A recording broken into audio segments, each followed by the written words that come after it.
same story. Tishrei by the Rebbe, I told you my experience. Purim by the Rebbe, I told you very little of my experience because I have few experiences. I mean, it's very wrong to say that the best Purims of the Rebbe before I was born. It's just not true. But I don't remember anything so distinctive. Like I told you, my greatest memory, Purim by the Rebbe, is Shabbos after Purim, when Shmerel Batumer got sick and he told the Rebbe a story. That's my greatest memory. Pesach by the Rebbe, same story. Pesach by the Rebbe was the Seder. The Seder ended when I was 5 and a half. And my father never took me. You imagine? My father's a bad guy. I was 5 and a half years old. He didn't take me to the Rebbe Seder. We were not even living. My parents used to go to my grandparents who lived in Farakov for Pesach anyway. But okay. The highlight of Pesach by the Rebbe was the Seder. As long as the Rebbetzin Chamadina was alive, as long as the Frierdiker Rebbetzin was alive, she always had a minyan by her table. She had 10 men sitting at her table. And I think she did it every Shabbos. All the meals of Shabbos also, Friday night and Shabbos, she had 10 men at the table. But the Rebbe did not come to all the Shabbos meals. But the Yom Tov meals, the Rebbe participated in. That means the 4 meals of Rosh Hashanah, the meal of Matzah Yom Kippur, which is the only meal from which there could be pictures. If you ever see pictures of the Rebbe sitting upstairs by the table, they're Matzah Yom Kippur, because it's the only meal which was not Shabbos or Yom Tov. And if you've ever seen those photos, the Frierdiker Rebbe's place is set and the seat is empty. And on the right side of the Frierdiker Rebbe is sitting the Rashag. On the left side of the Frierdiker Rebbe is sitting the Rebbe, our Rebbe, and next to the Rebbe is sitting always the Shmuel. They had same seats. The same people sat at the table. The Shmuel Levitin was the Rebbe's neighbor, right next door to the Rebbe, on the right side of the table, the left side of the table. Rabbi Mentlik, Kinderlach, Rabbi Mentlik. I don't know what part of the Purim story you heard from me because I told it in 5 parts. Rabbi Mentlik, who when the Rebbe first became Rebbe, the first Purim, when the Rebbe was being Mavatal himself, Rabbi Mentlik said that to us it's the same thing as the Alter Rebbe, and he walked over to the Rebbe and he put on his bechi, he was very chic, Rabbi Mentlik was, and I want to take mashke from the Alter Rebbe. And the Rebbe gave him. Purim Tov Rabbi Mentlik was the Rebbe's B'sara Mashke. All the videos, except maybe the last couple of years, when you see the Rebbe, someone is giving the Rebbe the wine, the Rebbe comes in, could you visualize the beginning of a Fabrenga, the Rebbe walking in and sitting down? You know what I'm talking about? He takes a napkin, he wipes his cup and he pushes it away. Then he takes a second napkin and he puts it down and he folds it like into a little pocket. He takes a handful of cake, puts it in that little pocket, that's all he eats the whole Fabrenga. The rest of the cake sits there. And then during the week, the Rebbe paid first the Mazenis and then a Hagofen, like the din is. On Shabbos and on Yom Tov, when you're making Kiddush, Shabbos. So you make first a Hagofen, then a Mazenis, like the din is. And Rabbi Mentlik would bring the Rebbe's Bacher back full, and the Rebbe would say L'chaim. Rabbi Mentlik was Rebbe Saramash, he was a very big chassid. It was really a big chassid. Yeah, until he got sick, yeah. The last couple of years was battle eunuch. But if you see the latest years, it's a man with a black beard. Rabbi Mentlik had a red beard. Or a white beard. But Mendik was Rebbe Sana Mashkin. Mendik was Adam Gadol. He was a big Talmud Chacham. And Mendik was Rosh Hashiva. They say his Yeshurim were the deepest Yeshurim in Lubavitch. He davened every day by Arichas. Every day, like a Mashpiyah. He was a very, very Chassidish Rebbe Mentlik. The tragedy of Rebbe Mentlik's life was that he never had any children. Rebbe Mentlik had no kids. Of course he was married. And his wife was always in 770. In the early years, when none of the women came to 770 because the women's shul was outside, the one person sitting there was Rebbe Mentlik. and they would walk home from shul together. They would walk up the shul together, hand in hand. I promise you they would see a stick, but they would walk up the shul holding. She was an American girl, never spent a day in a public school. Her father was a Yidda Tzaddik. And he took 3 Adams. One was Rabbi Ziskind, and the second Rabbi Mentlik, and the third Rabbi Katz. Very, very Chassidish Bachrim, all the Bavitchers. And Rabbi Mentlik's wife, they never had kids. They never had children. That was the tragedy of his life. But he was a very, very big chassid. Rabbi Mentlik refused to go upstairs to the 2nd floor. Refused. If Rabbi Mentlik got up to the 2nd floor, maybe he would have even poured the Rebbe's wine. But Rabbi Mentlik refused to go upstairs to the 2nd floor. And people said to him, the Rebbe is making a seder, how come you're not going upstairs? And Rabbi Mentlik said, B'zeh Aloshen. He said in Yiddish, any place where the Rebbe is not sitting at the head of the table, I'm not there. Any place where the Rebbe is not sitting at the head of the table, I'm not there. The Rebbe didn't sit at the head of the table because the head of the table was the Frierdiker Rebbe's chair, which makes sense. But if it meant that the Rebbe at the head of the table, I'm staying away. He never went upstairs, not once, in all those 20 years. So when you tell the story of Pesach by the Rebbe, the story is the Haggadah. I never saw it. So I'm going to tell you a story they heard from other people. You can hear from them just as well as me. There's so many people. If you go online and Google, the Rebbe say that Yisrael Shmutkin Zolzang was by 16 Storim. And he remembers he was there. He worked in the house. He stood right behind the Rebbe. By the whole Seder, he stood in his path right behind the Rebbe. So he can tell the story. I'm repeating what other people said, but that's the way it goes in this world. I'm sitting here, so I'm going to ruin the stories, and embellish them, and exaggerate them, and mess them up. And then what I said is, of course, a fact, even if it's factually not true. But that's the story. I'm going to talk to you about Pesach by the Rebbe, and I'm going to start with you. I'm going to do it with other groups. I don't know how much time I'm going to have, because I'm not going to be here tomorrow, so I'm missing 2 classes. But we'll start. We'll do Pesach by the Rebbe for whatever it's worth. And just like Tishrei by the Rebbe, Pesach by the Rebbe starts with the Michtav Klali. Right, during Chodesh Nissan, remember I told you Tishrei time, the Rebbe used to send a letter to the whole world before Yom Tiv. So Pesach, the Rebbe sent also a letter to the whole world before Pesach. But there was a difference. Before Tishrei, the first 20 years of the Rebbe's Nesius was only 1 letter. The Michtav Klali was 1. And after Tavshin Lamed, the Lamed Aleph, the Michtav Klali was 2. The Rebbe sent 2 letters, one after the next. Maybe the second letter would be dated Yud Aleph Nisan, but I just don't know. There were 2 letters the Rebbe sent to the world in the last 20 years of the Rebbe's Nesius, a letter for Pesach. And of course these letters had a message, which would Yitzias Mitzrayim and Matzah and these kinds of things. And as I explained to you Tishrei time, sometimes these letters also addressed current events, things that were happening in the world. This is number 1. Number 2 is Matzah. The Rebbe baked matzah twice. I don't know if it was always this way, but in the years that I remember, the Rebbe baked matzah twice. The Rebbe never went to the matzah bakery, as you can imagine. The Rebbe never went to the matzah bakery. The other Rebbeim used to go. The Rebbe never went to the matzah bakery. Officially, it was the yeshiva. So it was Rabbi Mentlik, the same Rabbi Mentlik. The Bachrim baked the Rebbe's matzah. The Bachrim used to roll it, all the work. There were no women in the matzah. When the Rebbe's matzah was baked, there was no women in the matzah bakery. The Bachrim made the Rebbe's matzah. So the Hanholah was in charge. As long as Rabbi Mentlik was alive, Rabbi Mentlik was an unbelievable Yirei Shamayim. He was a special chassid.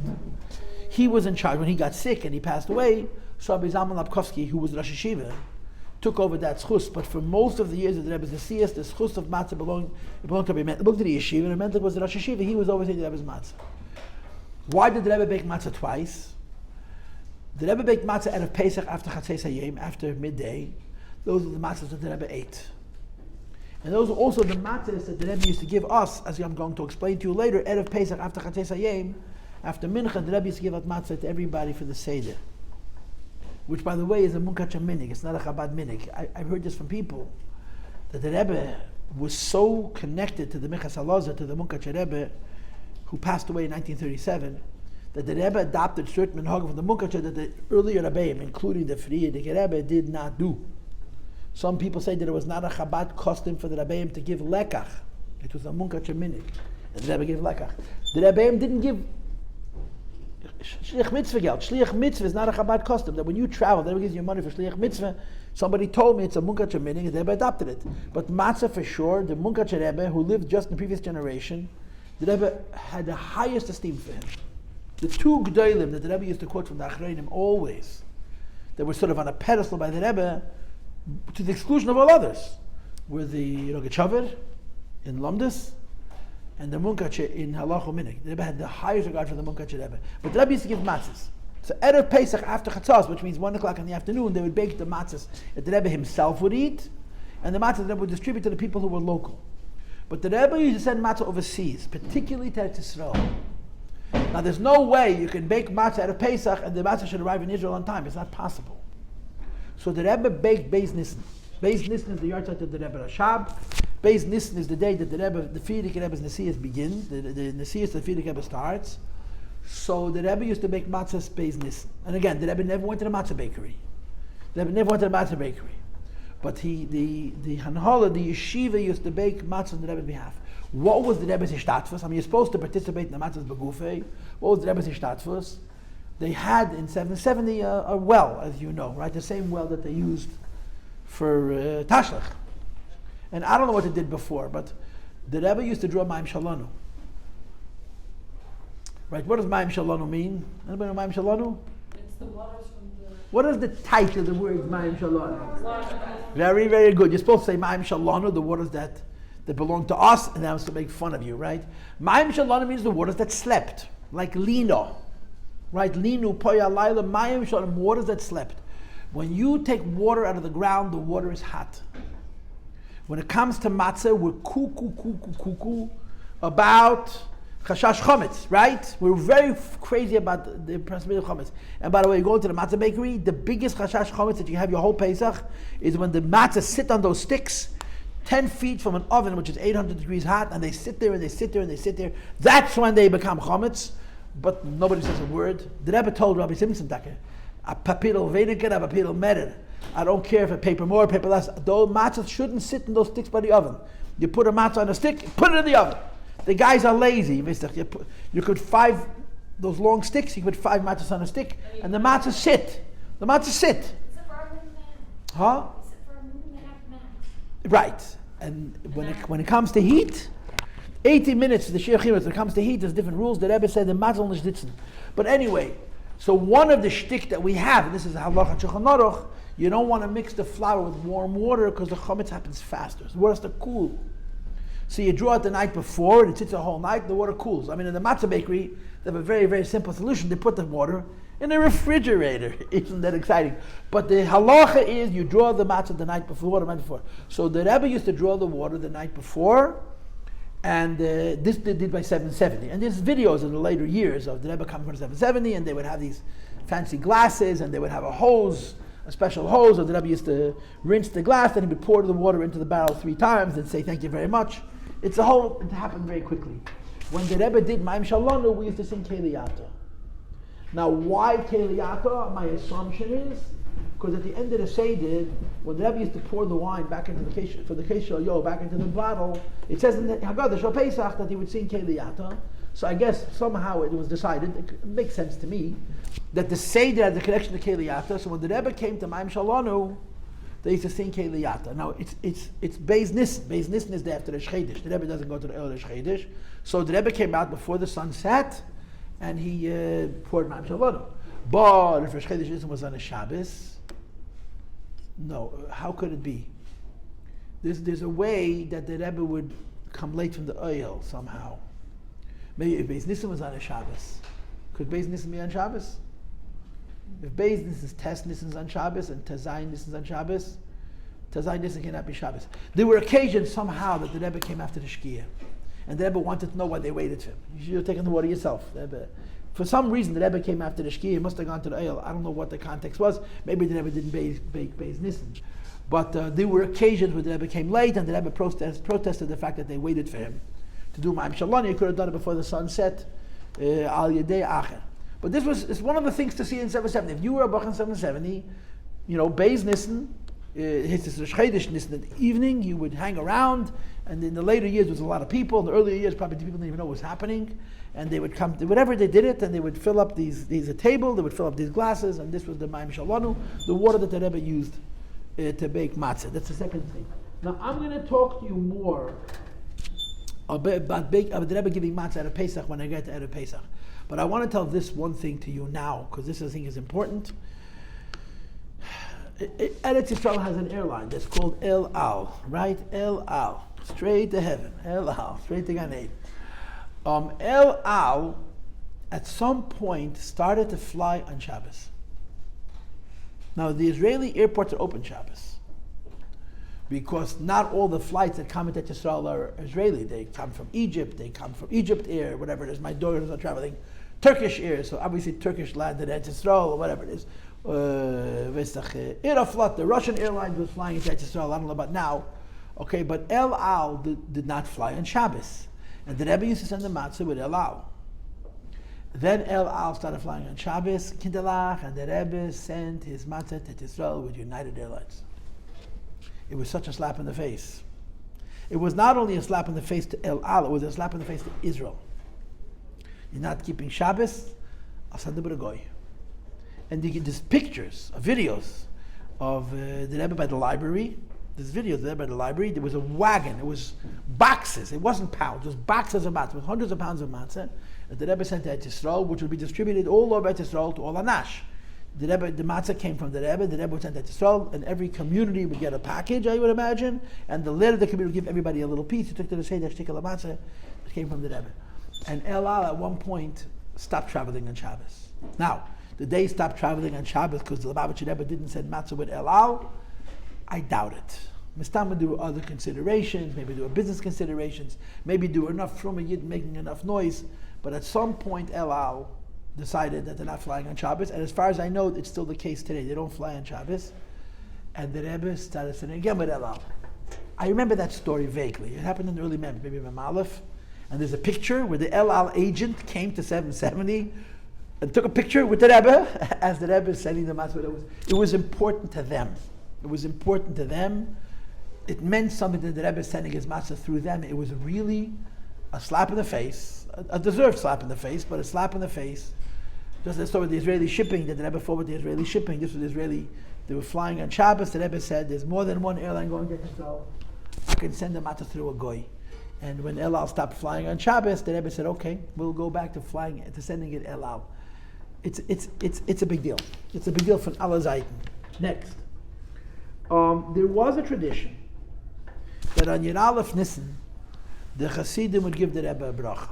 Okay, the bracha that they would give the Rebbe was done outside of his room, upstairs. In the later years,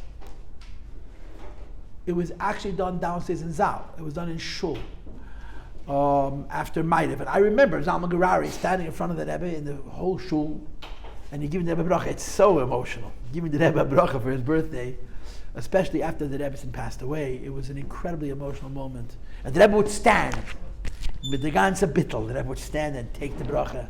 It was a beautiful, there's videos of it. I was never close enough to see it, but you can see the videos how the Rebbe would take in the bracha that he gave. The person who did the bracha, from what I remember, what I heard, was Rabbi Simpson. Rabbi Eliyahu Simpson was a big chassid. It was probably his idea. Rabbi Simpson, Olav Shalom. The Rebbe had a secretary named Rabbi Shalom Mendel Simpson. His father's name was Rabbi Eli Simpson. He was the Frierdiker Rebbe secretary. He passed away in 1977. When he was alive, he gave the Rebbe the bracha.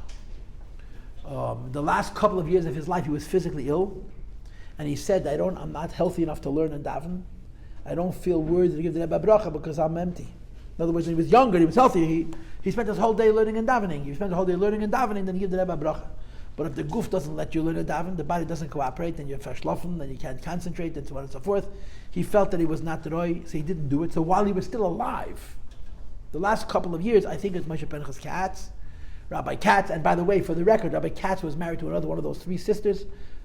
I told you, Rabbi Mentlik married a girl who never learned in public school. Rabbi Katz married the other sister. And they had one son. Velvel Katz was stark. And Baruch Hashem, there's a lot of Einiklach. He also has one son, but he has many daughters. Rabbi Katz got the bracha. Rabbi Katz was also a beautiful Yid. I remember he lived in my block when I was growing up. Later he moved closer to 770. But he was a Peilisha with good midas, a Zisa Yid, a big chassid. Rabbi Katz passed away, then Rabbi Zalman Gerari gave the bracha. So Yud Aleph Nissan at night, after Ma'ariv, they would give the Rebbe a bracha. The Rebbe would take it, he would mamish take it. He mamish took it, he would take it in.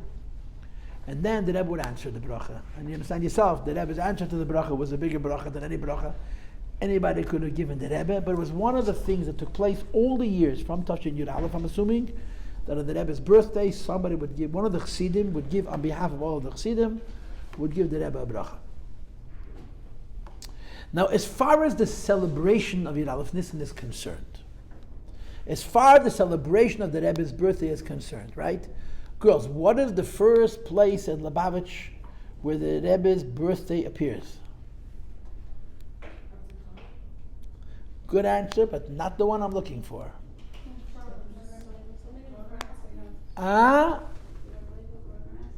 What's the first place that the Rebbe's birthday appeared in Lubavitch? The answer is in the Hayem Yem. I'm playing with you. I'm asking the question not clear, so I can.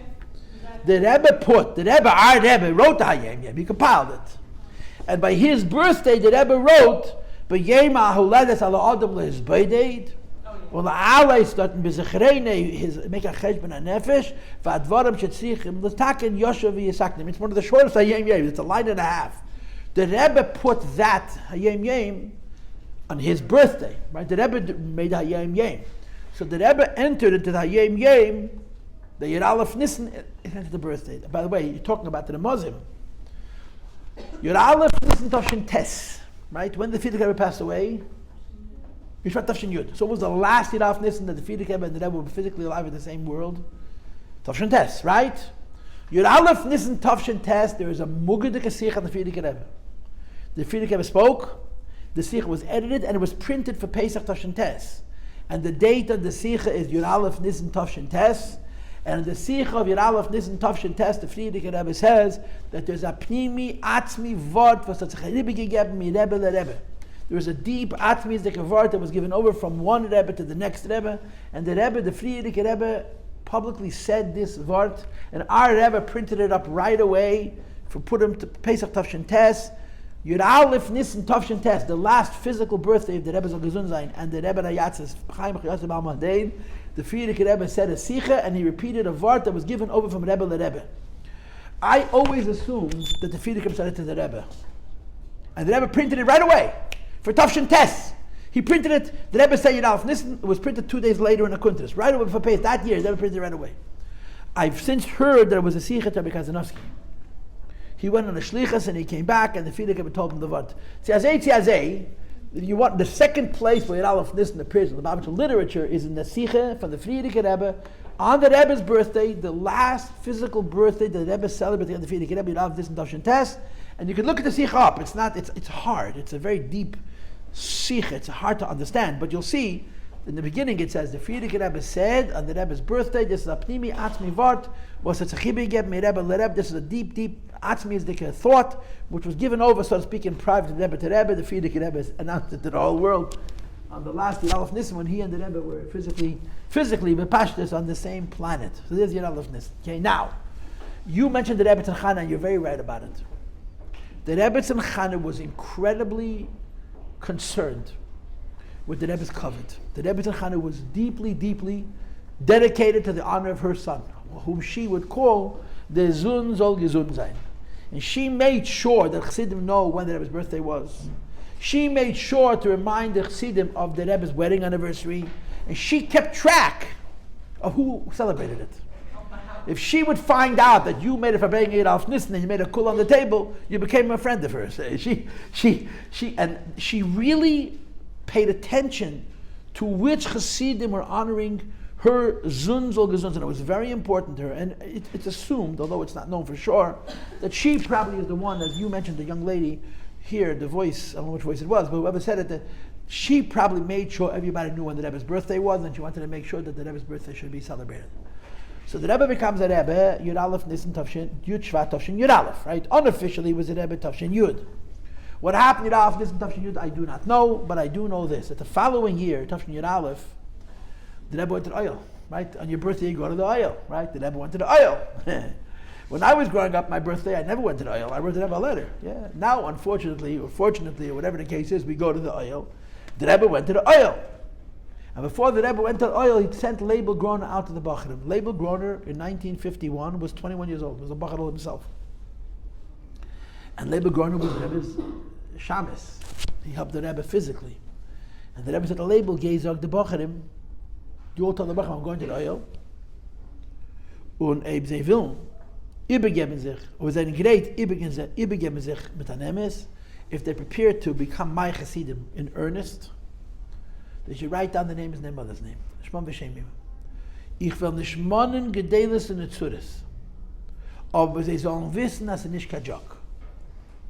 Which means I'm not going to ask them to climb to the sky, crazy things, but they should know if they're signing the name of this piece of paper, it's serious business. The Rebbe said to Leibel, go into the Bacharim, I'm going now to the oil for my birthday. Any boy who is ready to become my chassid for real should put his name down. I'm not going to ask you to do extreme things, but I need you to understand that you're putting your name on this paper. I'm going to keep it, and I'm going to read it. I'm not going to forget. It's a nishka joke. It's not a joke. It's an earnest. It's a very, very serious thing. And I just want to throw in for fun. It's very clear. It's very, very clear.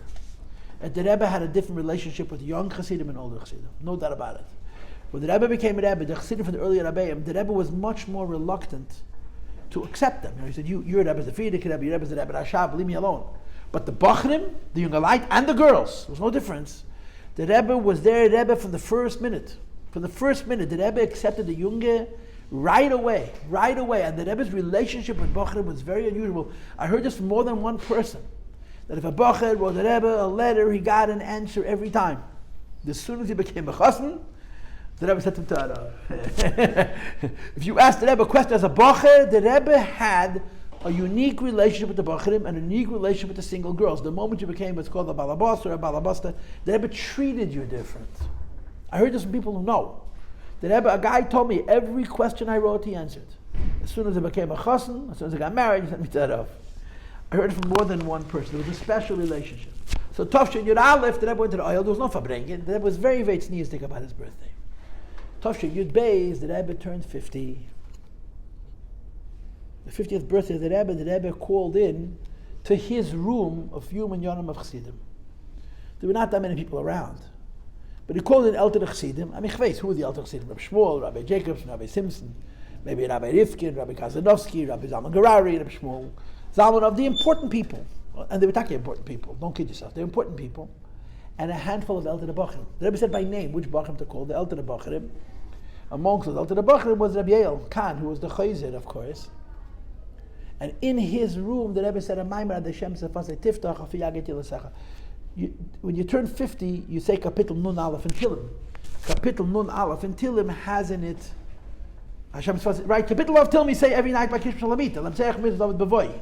It's David the Melch Tshuva Kapitel. And in that Kapitel you have Hashem Sfaz. The Mayim Hashem Sfaz is a beautiful Mayim. It's not particularly long. And the Rebbe cried a storm. The Rebbe cried Yefelach when he said the Mayim. It was very, very emotional. So when the Rebbe finished the Maimed, there was only one Jew who could say something to the Rebbe. His name was Reb Shmuel Levitin. He may have grandchildren in the room. Reb Shmuel was a very big chassid. He was almost the same age as the Frierdiker Rebbe. Frierdiker was born in 1880. He was born in 1883. The Rebbe was born in 1902. He could have been the Rebbe's father. And Reb Shmuel was an Adam Gadol. He was a big Gon. He was a big Rav. He was a big Talmid Chacham. He was a big chassid. He was a big Ovid. He was a Yerei Shamayim. They say an Ashayotzer. Ashayotzer took him 5 minutes. Every time he went to the bathroom, cost him 5 minutes. He was it was 60 seconds.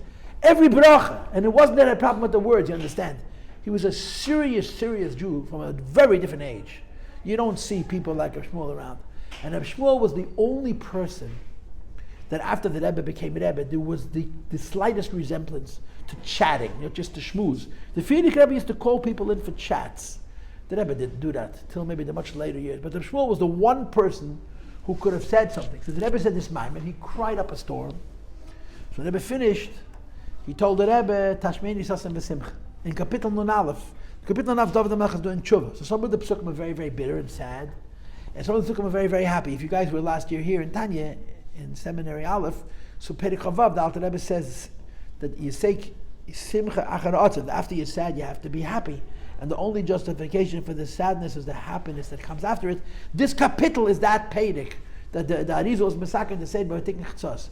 So he tells the Rebbe words from the pedic, which means be happy. And without a hesitation, the Rebbe gives it right back to him. Tagel na tzomais tikisa. Right? You understand Hebrew? Tashmeni Sasamacha means allow me to hear gladness and joy. So the Rebbe answers Tagel, to bring happiness to the bones that you're crushing. In other words, thank you very much. The Shmuel is telling the Rebbe to be happy, and the Rebbe's answer to Shmuel is, I appreciate it, but from where I sit, it's not so gishmak. To sit on the throne, to sit on the shbenkel, as the Rebbe calls it, is not so much fun. But this was Yud Aleph Nissan Tov Shin Yud Beis. And then there was no Fabrengen Yud Aleph Nissan for 10 years. More than once, I think, if Yud Aleph Nissan was on a Shabbos, the Rebbe would make a Fabrengen, it was claimed Shabbos HaGodl. Yud Aleph Nissan could be Shabbos. Pesach could be on Thursday, so Nissan is Shabbos. So the Rebbe made a Fabrengen a few times, and there's actually a Maimer from the Rebbe, a Yud Aleph Nissan Dikim Maimer called Poder B'Shalom Nafshi. When the Rebbe turned 54, he turned 50 in 1952. Right? He turned 51 in 1953, he turned 52 in 1954, he turned 53 in 1955, he turned 54 in 1956. Tafshin Tezayin, there's a Maimer from the Rebbe, Poder B'Shalom Nafshi, out of Pesach. Because it was the Rebbe's Yom Haledes, and the Rebbe turned 54 years old, he started saying Kapitel Nun Hey, and Kapitel Nun Hey Yapadim Shalom Nafshi. It was a Shabbos, so the Rebbe verbringt. But during the week Yud Aleph, this is the Rebbe not verbringt. The first Yud Aleph, this is verbringt, was not a Shabbos, was the Rebbe turned 60. Tov Shin Chav Beis. And that was a Shtur of Dika verbringen. When the Rebbe turned 60, he celebrated his birthday, wie man sagt, in Grois. There was a verbringen. The Rebbe said 2 Maimorim in that verbringen. The Rebbe made see him in Mesechta Pesachim, a beautiful hadron. A lot of the Inyan of that verbringen are famous. And it was a big celebration. When the Rebbe turned 60, the Rebbe celebrated. There's some of the Sichas that Sichas, also L'Kuta Sichas, Amugan L'Kuta Sichas. The Rebbe turned 60, the Rebbe celebrated his birthday in style, right? There was no sneeze. It was very, very open. It was a big, big celebration. Avraham Lipsker told me, as I was gesund, Avraham Lipsker is he's my father's friend, so he's on the other side of 80. He was the head of Teferes Bachurim in Maristan for many, many years. He's an old man, Rabbi Lipsker. In 1962, in Tavshan Chav Beis, the Rebbe sent Shluchim to France and Shluchim to Eretz Yisrael. Avraham Lipsker went to Paris, in the yeshiva in France. Because what happened was, Bachrim came from France to the Rebbe, Bachrim came from Israel to the Rebbe, so the Rebbe sent American Bachrim to take the place of the French and Israeli Bachrim who came to the Rebbe, so the yeshivas should not suffer the loss of the elder Bachrim. So he was in France for a year. He went home for Pesach. After Pesach, he brought back a tape of that Fabrengen Rav Nissan. It's reel to reel. You know these big, have you seen those things? A monstrosity. The tape recorder is the size of a copy machine today. The tape recorder is massive. And there's 2 rings, and these big, big reels, and the tape goes from one onto the other. It goes from one, and then when you finish, you have to wind it all back. It's very, very, very large and cumbersome. When I was gearing up, they already had the little cassettes, which made it so much, much easier, yeah? And now, all of these things are Aleim HaShalom, where you got is digital. There's B'chlal no Matthias. You don't even know how the sound is produced, and where it's kept. It's all so ephemeral. It takes as little space that something can take up without taking up any space at all. Like in them houses. But the old days said this big, massive tape recorder with a reel to reel. He came back after Pesach with this Fabrengen. In France, there was a chassid by the name of Rebbe Solneach. Solneach was a very, very big chassid, and he forgot to die. He forgot to starve. A person who was supposed to die, he forgot to die. He lived 99 and a half years. He went around twice. He missed his stops, he went around the second time. Sholech was Maidach Yomim. He passed away in the 80s. He never came to the Rebbe. In other words, he was a chassid of the Rebbe for more than 30 years. He never saw the Rebbe as a Rebbe. Never came here. And there's whatever, all kinds of reasons why. That's Shechilik. But he was very makusher. He was very connected to the Rebbe, but he never came to America. He never visited. But he was a Baal Madrega. Rabbi Solneich was a Ish Ruchni. He was a spiritual man. Avraham Lipsker comes back to him after Pesach. Solneich Blinitzky, yeah. How many Solneichs are there? Any Solneich is his Einikel Tiazeh. Solneich, Ar Yosef's father. Yeah. He has a book about him called Solneich Agodol. Solneich Blinitzky, his family was Blinitzky. He had a couple of sons, he had daughters, Majeski, Gansberg. I have a brother, my sister is married to one of his grandsons. Anyway, so Avraham Lipsker played the tape of the Maimorim of the Rebbe to Yissolech. Yissolech sat and listened, or he stood and listened, and he said to Avraham Lipsker, Azelchem Maimorim zanen kemel nish gewen, afilu nish in Lubavitch. He said, Maimorim, like the Rebbe just said, never were, not even in Lubavitch. Avraham Lipsker says to him, what are you talking about? I mean, what's so special about Maimorim? So I'm telling you, Maimorim, like the Rebbe just said, never were. He says, what do you mean? And he said to him, he was a spiritual man. He knew stuff that other people don't know. And he said, I'm telling you, Maimorim like this, even in the Babach should have such Maimorim. And just to prove to you what I'm saying, I'll tell you Nachamaisa. There's a very, very famous picture of the Rebbe by a Fabrengen, where the Rebbe has a huge smile. A huge, huge smile. And he was smiling, maybe it was in his room, he smiled to Hubert Humphrey. Hubert Humphrey was a senator from Minnesota who actually ran for president at some point. He was a guy. And you see the photo of the Rebbe, you don't see Humphrey in the picture. And so Solneich took a look at the photo and he said, Do Shmekel the Rebbe to a goy. He looked at the picture with the Rebbe with a smile and he said, here the Rebbe is smiling to a goy. And he said, how do you know? How do you know? It's a picture. He said, I'm telling you the Rebbe is smiling to a goy. It was true. But how do you know? He said, I know. So just like he knew that was smiling to a goy when he said he knew that my model like this was never in Lubavitch, have to believe him. But this was the story of Tafshin Chav Beis. This was when the Rebbe turned 60. And then again, the Rav Nissan no Fabrengens. Gladly you should know that there are stories that we now are finding out, there's tapes actually of it, where the Rebbe wanted Negunim. Tafshin Chav Gimel, they sang Achla Lekim, Daimi Nafshi, for Samach Beis.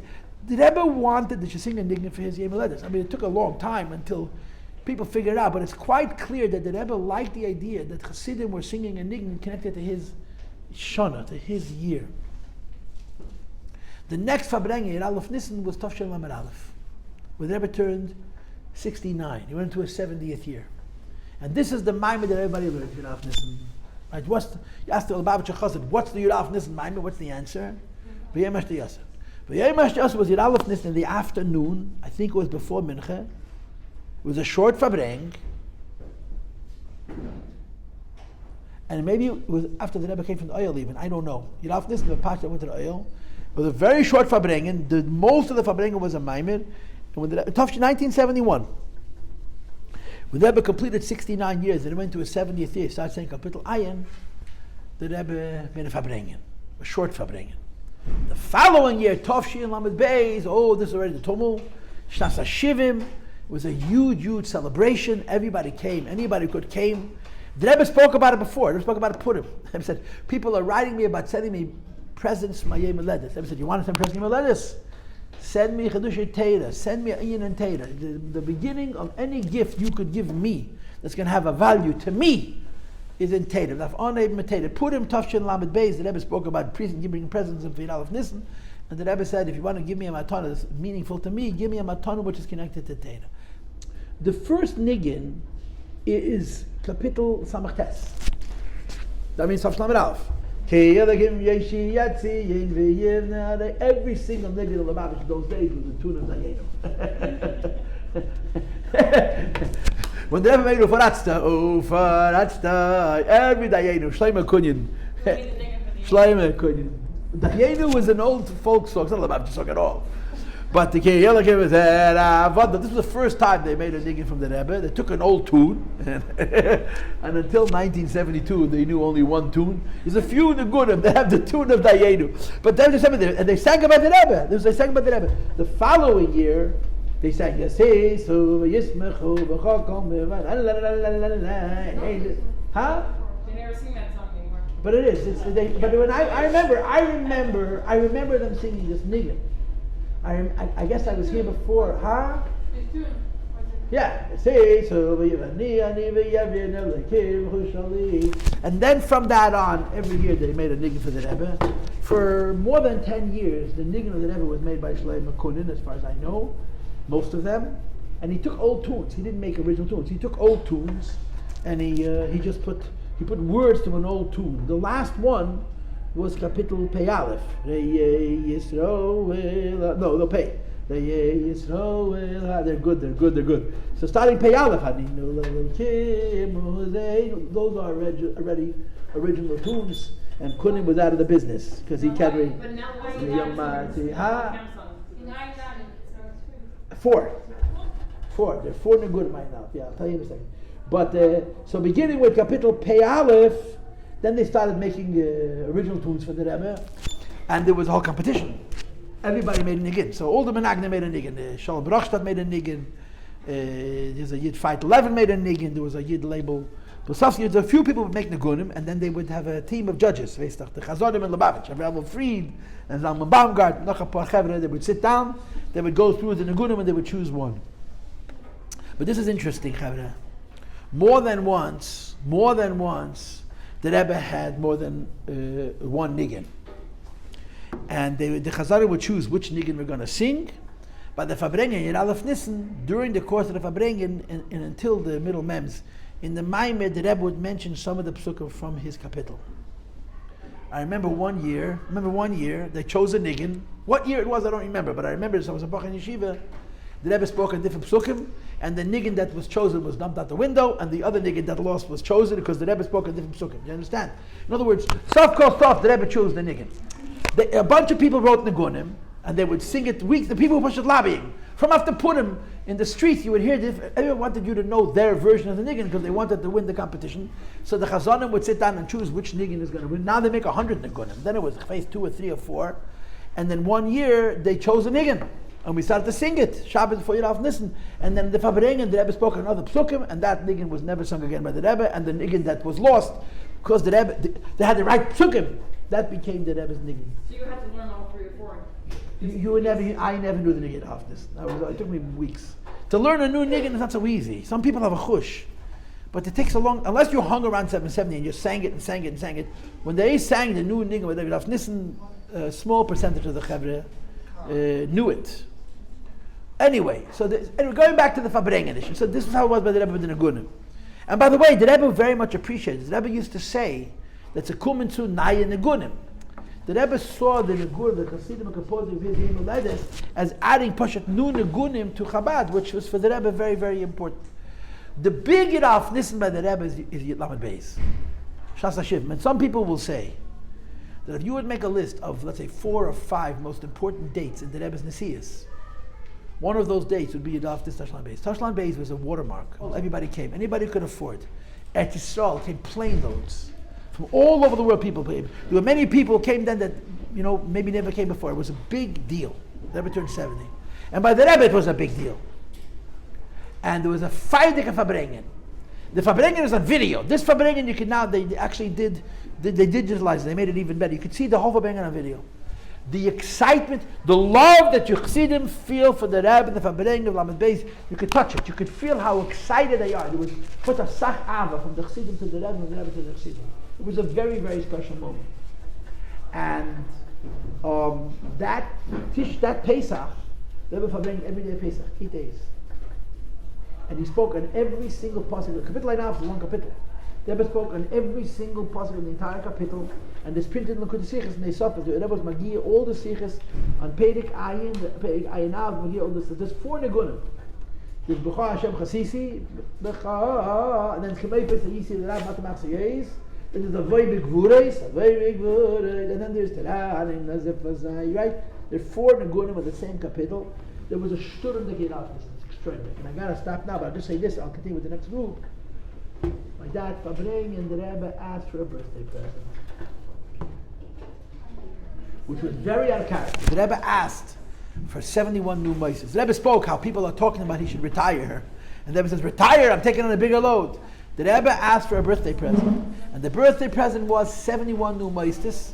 And the Rebbe said he's going to pay 15%, 15% of the cost of the new meisid is going to come from the 770 from the Rebbe. And the Rebbe said, normally I give you the last 15%. This time I'm going to make a chiddush. I'm giving you the first 15%. If you want to take and make a meisid, I'm sending you a check right away. Which means you're going to eat your heart out until you complete the job, because the Rebbe's money is in your account. Girls, the Rebbe got over 140. It's the only time a Chassidim ever exceeded the Rebbe. The Rebbe asked for 71 new meistes, and I promise you, it was in Lubavitch then, it was a lot. It was a hard challenge. And the Rebbe got literally twice as many as he asked for. Sure. All the early Chabad in California. Oh, really? Yes, all of them. San Francisco, Simcha Monica, and San Diego, and the Valley, Chabad Mid-City, all started then. Okay, I'll do this with the next group. Okay.